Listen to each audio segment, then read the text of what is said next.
Danke bafethu, welcome back to Nkuli Soccer. Sokhuluma-ke nge-Kaizer Chiefs. So izinto esizozikhava, sokhuluma ngo-goalkeeper we-Kaizer Chiefs uPeter Sini, uthi bana more than enough squad sokuthi bakhompithe locally and internationally. NoDuba-ke ukhulumile bafethu ukuthi akakadlali kahle, that is why ahlale ebhentshini, and ucabanga ukuthi amanye amaplayer enza kahle kakhulu. Into edingekayo amagoli.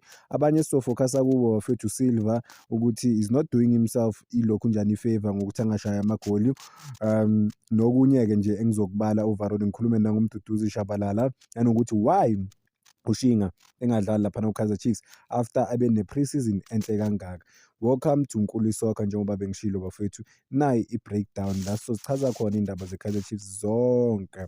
So ngibonga kakhulu kubo bonke abantu abalayikhayo ama-video, abasubscribe-ayo, basiza i-channel ukuthi ikhule ibe more visible. But most of you guys watch, I mean over 160,000 yabantu aba-different ababukela i-channel, but abasubscribe, bayabukela nje baphume. But yeah, singeneni indaba ze-Kaizer Chiefs. Soqala ngoPeter Sini perspective yakhe bafethu, uthi as i-Kaizer Chiefs bona bana more than enough in terms of like i-depth ne-squad sabo ukuthi bakwazi ukukhompitha ku-continental level, which is i-CAF Confederations Cup, nelokhu njani na-domestic lana e-South Africa. I mean i-Kaizer Chiefs overall I think banama-players close to 40 laphana bafethu, official players. Sibale nalabafana laba balaphana ku-DDC team, abajimane first team, uThulani noNaledi noKabelo, bobawu-3 abafana baku-first team. So i-squad i-depth ebanayo overall like ukuthi bangakhompitha. They don't have to complain ukuthi amanye amaplayer wabo maybe-ke a-highly influential, but abakabi ne-starting 11 abasithembayo ukuthi okay lapha. So basazama even number 9, uyabona ukuthi okay abakabi ne-number 9 abayithembayo ukuthi okay lo uye, and then laba abanye bazoma-assista. But kuya ngegame, nge-approach yegame ukuthi bafuna ukudlala igame enjani overall. Even i-defense laphana uMsimango noDotley abakadlali balimele, bakubuya bona sobona ukuthi i-Kaizer Chiefs izoshape kanjani, but asazi overall. I mean i-Kaizer Chiefs isayina amaplayer bafowethu amaningi, not just ama-players o-eda like inamba laphana ku-Kaizer Chiefs, but ama-player well equipped ukuthi angathatha i-Kaizer Chiefs ayibeke to a better position, nanokuthi abe highly competitive. Laphana ama-player afana noMayo nabo Igataro, siyazi ukuthi ba-expected ukuthi ba-change izinto laphana Kaizer Chiefs, benze izinto zenzeke. Obviously ama-player amaningi overall bafowethu asamele ama-opportunities wabo ukuthi adlale, maningi ama-players asamele ama-opportunities wabo. I mean sibheke uShesleti, sibheke uShinga, uVelebayi, uBatman, yiwo ama-player angakathi uMaboy, u-Igataro. So baningi abadlali bangakatholi amalokhunjani ama-opportunities ukuthi abadlale laphana ku-Kaizer Chiefs, but given an opportunity to play, siyazi ukuthi laba abadlali abaningi ababasayinile like ama-proven starters or ama-proven goal scorer or ama-proven performers overall ebholeni lase-South Africa, they're expected ukuthi ba-change izinto immediately for i-Kaizer Chiefs. I mean bastruggle ngama-injury. I think even na this season bafethu ama-injuries wa-Kaizer Chiefs are too much. Like mangingabala ngizoyenza i-clip e-different ukuthi Kaizer Chiefs already ba-affected by more than 10 injuries nje.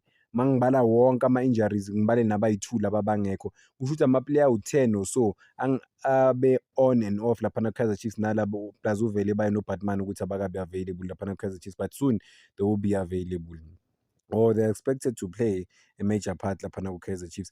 I mean uPeter Sini honest ngempela laphana ku-Kaizer Chiefs ukuthi kumele ba-account bathathe accountability, at the same time babe ne-desire to fight against amanye ama-team ukuthi i-Kaizer Chiefs ikwazi ukuthola ama-results, because ukudlalela i-Kaizer Chiefs bafethu akukho lula. Sikhulumeni iqiniso like kunzima kakhulu laphana ukudlalela i-Kaizer Chiefs nanokuthi udeliver. I-player ngifuna ukufocusa kulo laphana bafethu Silva i-Kaizer Chiefs akazenzeli i-favor ngokuthi angakwazi ukushaya amagoli bafethu, amagoli ayafuneka. Siyazi ukuthi akasi-fancy footballer, like obvious akanayo leyo flair leyo, easily singamdefine as umuntu ongalazi ibhola, but umsebenzi wakhe ukukora amagoli. But-ke simbonile ukuthi ugeje kangakanani nge-weekend bafethu, so it was just embarrassing, and you don't need that ku-Kaizer Chiefs. Ama-fans azoluze i-patience. Yes manje azombukela, but kumele ukaqhubeka nje during the season anga-convert ama-opportunities, uzoba nenkinga enkulu. Asazi ukuthi uzoba the next flop ku-Kaizer Chiefs, but-ke I think the positive part ukuthi already unawo amagoli awu-2 laphana ku-Kaizer Chiefs, but noMayo ufikile wakora, akakabi that sharp, but already ufikile wakora. Kusase ne-strike ezingakadlali, uBatman akakadlali, u-Igatara akakadlali. So laba abathola ama-opportunities ukuthi abadlale manje kumele badlale ngempela badelive. USilva akuwatholi ama-opportunity ukuthi abe yi-hero ku-CAF Confederations Cup but uhlulekile ukuthi abe yi-hero. Kodwa-ke kuthiwa umuntu akalahlwa bafethu, so he will keep getting those opportunities. Phela siyazi ukuthi uSilva uku-big contract laphana ku-Kaizer Chiefs because uyi-player elibuya laphana e-Indonesia overseas. So it's not gonna be an easy journey for yena mengakwazi ukwa-convert ama-opportunities wakhe because kumele awathathe ngempela.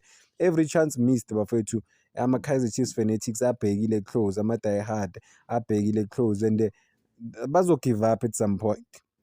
Bazo-give up ngempela. There's something that I saw like njalo mangibukela i-Kaizer Chiefs especially mangise-stadium ukuthi abantu mangizokhuluma kanje la online bacabanga ukuthi sibukela ibhola e-TV kuphela. So ukubukela ibhola e-TV nokulibukela live e-stadium nibukela ama-match awu-2 angafani. Ithi ngiyichaze before abantu cause you are able to read the game ukuthi oh nangu sibanibani why bangamshaya nge-long pass, nangu sibanibani, so you're able to see everything. Manje ikhamera e-TV iyakurobha, ikhamera ikubonisa lento le efuna ukuthi wena uyibone kuphela, hhayi ukuthi ukwazi ukureada because when you are close to the game egrawundini ku-worse like i-TV ibenza babe ngcono abantu. Khona abantu abawu-worse mawubabukele live but e-TV bangconywana uyakwazi ukubabukela. So I mean it's one of those things. So ama-reaction live ukuthi I can't drop this video because ngithathe nabantu, so izinto zama-image, so I can't just post abantu without bona bazi ukuthi ngizobapost. But ama-live reaction makwenzeka like there's a sense of ukuthuka kuma-fans we-Kaizer Chiefs ulo mthetho mebamba ibhola especially mazolibamba kuma-dangerous positions kubonakala ngathi uzoluza, abekho free ama-fans umthetho mebamba ibhola and at some point bayamphusha ukuthi phasi ibhola lisuse kuzoluza. Leyo nto leyo like izinto engizizwayo mangise-stadium ngibabukele live ukuthi okay abamthembi umthetho as much as edlala and abanye abantu bazothi ku-defense kaMthetho, umthetho umsebenzi wakhe uku-protect i-defense. Yes, kuyi-protect i-defense but at the same time akangaluzi ibhola laphana ku-critical phase of the game or laphana egrawundini. You can't lose the ball ku-position kaMthetho bafethu because once you lose the ball banishaya nge-counter fast you are exposed or one pass i-separate i-defense and then umuntu uthola ama-clear cut opportunities. So asibuyele kuSilva, uSilva mayethola ama-opportunities kumele akwazi ukuwavalela bafethu because azoba limited, kuhamba abe limited ama-chance wakhe. Kunabadlali abafana naboHlongwane aba-untested abangakadlali laphana esibabona ku-DDC team. So if Hlongwane is better than Silva, there's a clip ebengithi ngiyayidropa but angifuni kubonakale engathi ngiya-attack uSilva. USilva uhlulwa yinto ey'ningi bafethu like maningambona laphana ejimini ku-open day ye-media ku-Kaizer Chiefs, khona izinto like ezisimple ezimhlulayo uSilva, simple things but ziyamhlula. Ngeke ngizibale ngigxile kuzo kakhulu but let's hope abanye abafowethu laba abanama-clip bazowadropa emaphejini wabo nibone like izinto zakaSilva ama-basic asimple amshayayo. So but angeke ngiye kuSilva kakhulu bafethu because uSilva mina ngifuna ukuthi ashaye amagoli. Obviously I don't want Silva to be flashy but umsebenzi wakhe alethele wona ku-Kaizer Chiefs ukushaya amagoli, but if he's missing ama-sitters kanje inking of the problem. uLilepo, I mean siyazi ukuthi kumele ayilide i-Kaizer Chiefs, one of the leaders laphana ku-Kaizer Chiefs, iplayer ngempela elizoba important for i-Kaizer Chiefs overall in terms of going forward. Une-drive bafethu, lo muntu uyi-warrior, uyi-fighter for i-Kaizer Chiefs, kodwa kuningi okumele akulungise uLilepo ku-game model yakhe. I think izolo ngiyireleasile or the day before or after the match ngikhuluma ngayo uLilepo ukuthi kumele abe yi-team player, akwazi I think acabanga uku-assist isikhathi esiningi more than ukuvela ashaye nje, but uyi-player eli-important kakhulu for i-Kaizer Chiefs elizo-contribute-a kakhulu for i-Kaizer Chiefs. Is one of the leaders man in terms of badinga igoli nge-weekend balithole kuye but kugeja amanye ama-opportunities. Yabona idimoni la-last season ku-Kaizer Chiefs sabalandela ngempela overall but-ke kumele bakwazi ukulungisa. INacho Miguel, one of the leaders e-Kaizer Chiefs in terms of ukuba i-captain. UNacho Miguel unama-moments wakhe ku-Kaizer Chiefs, I mean uba nama-clean tackle la athola ukuthi ashaye i-tackle ekugcineni iplayer selihambile, so ubona na ukuthi lihambile akushayela i-clean tackle, no yellow card, no foul, nothing, clean la sesiva khona i-Kaizer Chiefs. I-aggression yakhe important to i-Kaizer Chiefs but i-concentration level into ekumele afocus kuyo because unokuwukhohlwa laphana emuva ukuthi kumele alide i-backline yakhe, amake sure ukuthi organized, amake sure ukuthi abekho exposed nazikho iy'paces ey'nkulu laphana kumele bagade ku-Kaizer Chiefs because I find them off the ground like ngathi bacabangela iy'nto zabo cause ba-lose i-concentration easy and then ku-easy ukuthi baba-expose. But unama-moments wakhe la asisiza khona i-Kaizer Chiefs ngokuba strong nge-presence yakhe, nge-aggression yakhe. I mean, he's calm under pressure, uyakwazi ukulidlala ibhola liqale from the back.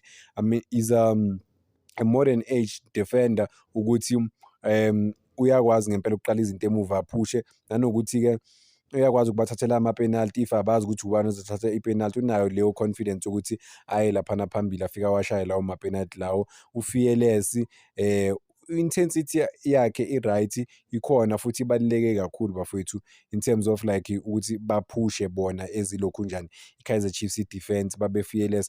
But ama-defenders, the thing is like ama-forwards awamsabi, sense of aggression yakhe uyisebenzisa, akayisebenzisi straight direct isikhathi esiningi. Like ama-attackers they don't fear him in a way, like abasabi ukumlanda bame-expose isikhathi esiningi. Angazi ukuthi i-problem yakhe ayi-one or i-problem ye-Kaizer Chiefs overall i-defense yabo ukuthi i-sense of aggression ayikho.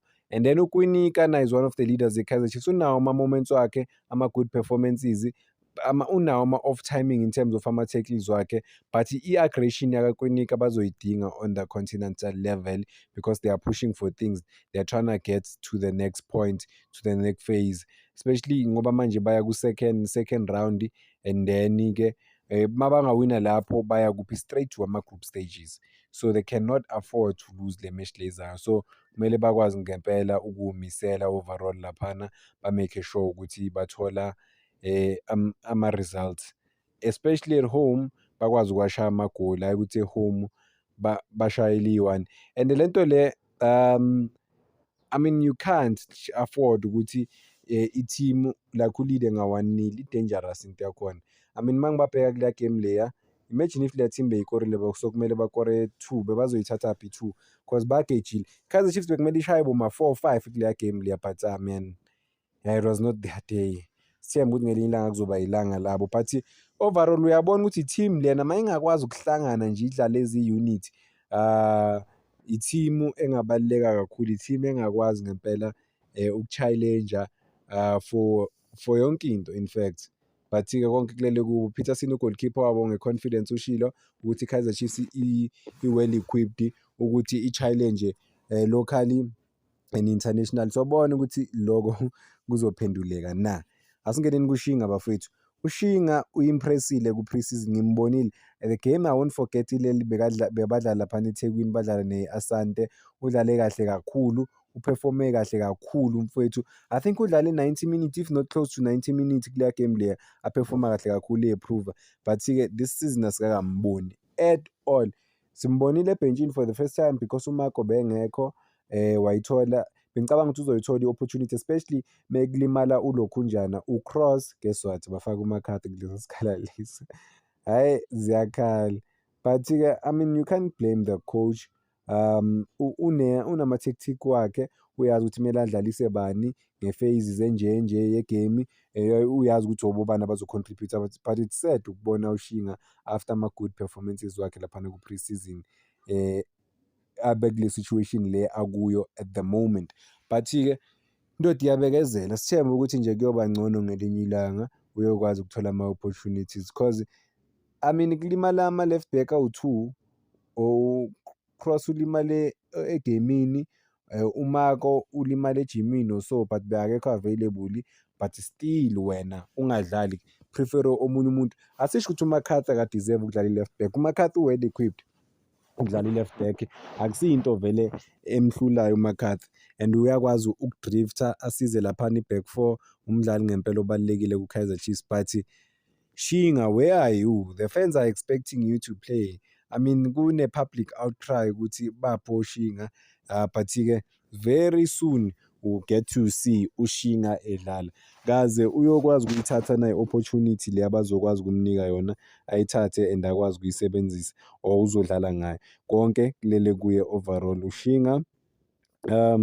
Then-ke so umduduzi Shabalala, yazi ngimangele lapha e-stadium. Ngiyasho ukuthi ngizomnothisa nge-dye yakhe, le new dye. Guess what, uvele wayisusa le new dye, i-new dye yakhe laphana, ikhanda eli-colourful. After ama-fans ambhulisha laphana online, but yeah, that's why udlisa. because of ile nto lesekhanda. So but siyasithemba ukuthi cause ama-fans we-Kaizer Chiefs ngeke babe patient ngoMdu Shabalala azabe ne-30, kumele azame ngempela uku-elevate igame yakhe to greater height ukuthi abe highly influential for i-Kaizer Chiefs. Noma athola ama-opportunities angasishayi ngathi uyachoma, kumele ngempela akwazi ukuforsa for i-Kaizer Chiefs ukuthi enze izinto zenzeke. Yeah.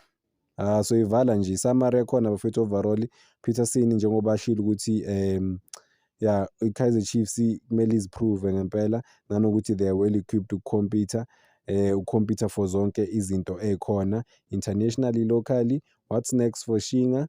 Duduzi Shabalala kumele akwazi ngempela ukuba strong. Yeah, konke konke nje kunjalo u-Kaizer Chiefs at the moment sozibamba lana bafowethu. Okwamanje danko ngicela ningakhohlwa uku-like and subscribe, simaking sure ukuthi le page lifika ku-15,000 subscribers.